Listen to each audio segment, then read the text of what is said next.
إذا السلام عليكم الإخوة والأخوات. اليوم غادي نهيئو مع بعض واحد البغيوش، إما لوجبة الفطور أو الكوتي للوليدات.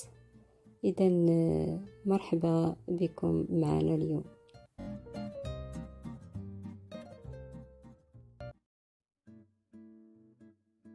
إذا بسم الله، كناخذ واحد كاس ديال الحليب، كنديروه يدفى.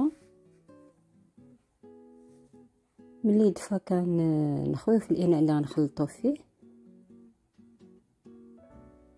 غادي نضيفو له واحد 3 معالق السكر، واحد المعلقه كبيره ديال الخميره فوريه، خميره الخبز، وكنحركو. كنغطيوه واحد 3 دقائق، نتسناو الخميره تفاعل مع داك السنيده اللي درنا.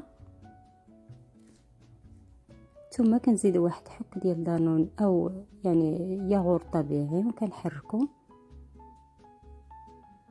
مزيان. ثم نزيدو واحد بيضه كامله ونحركو باش يمتزج الكل.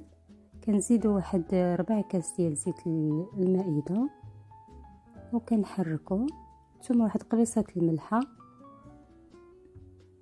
وكنزيدو واحد 420 غرام بالتدريج ديال الفورس دقيق الابيض. كنحركو على حسب النوعيه ديال الدقيق.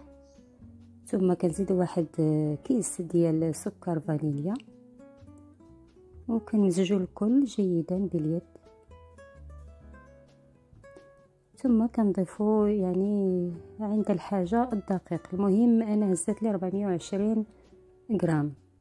وفي الاخير كنضيفو واحد المعلقه مقبه ديال الزبده لينه، كنحاولوا ندخلوها في العجين حتى كتمتزج مزيان.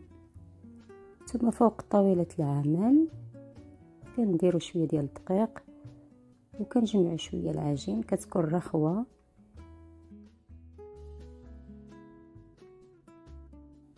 ثم كنوضعوها في داك الاناء اللي خلطنا فيه، كندهنوا بشويه ديال زيت المائده، وكنحطوها تختمر لمده 10 ديال الدقائق. كتمر 10 دقائق كنعاود ننزلوها على طاولة العمل. كنقسمو هاد العجين على قسمين. القسم واحد كنخلي واحد الكويره عاديه، ما كنضيف لها حتى حاجه.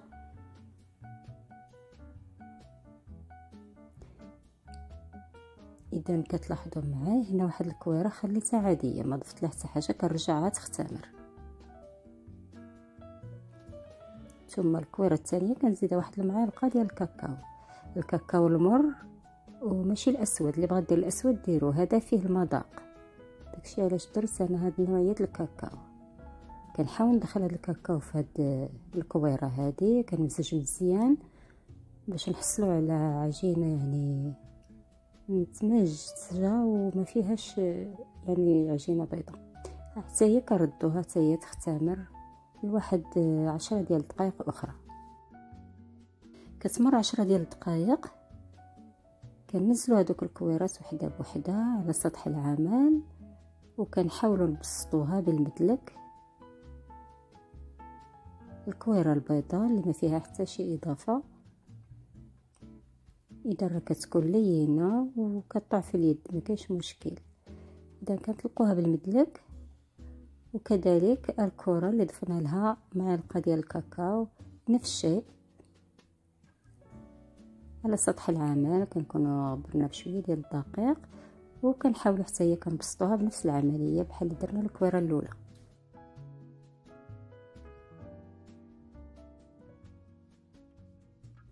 اذا كنحاولوا نبسطوها، وكنديروها بمساعده ديال ورق الطبخ.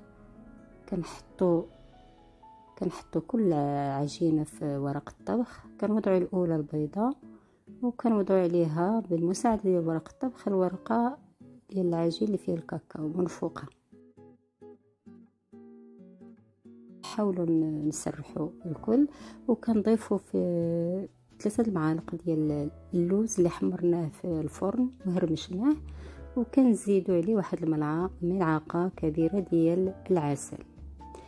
كنقطعوا الاطراف ديال العجين، وكنحاولوا اننا نتنيو العجينه وحنا غاديين حتى كنوصلوا للاخر، للطرف الاخير ديال العجين. اذا كنرجعوا ليه الكاغيط او ورق الطبخ باش كنقادوه كيف ما كتلاحظوا. كنحاول كناخذوا المول ديال الكيك العادي، كندهنوه بشويه الزبده وكنحاولوا اننا نحطوا فيه هاد العجين اللي درنا طبقه على طبقه. اذا غادي نتركوه يختمر واحد 14 او 15 دقيقه، ربع ساعه. كنحيدوا عليه الغطاء وثم كناخذ واحد البيض اصفر، بيضه واحده، وكنحاولوا ندهنوا العجين الوجه ديال البغيوش باصفر البيض. اذا نحاولوا ندهنوها كلها وكندخلوها على الفرن لدرجه حرارته 180 لمده 30 دقيقه. اذا بالصحه والراحه. كنتمنى ان الوصفه ديال اليوم تكون عجباتكم.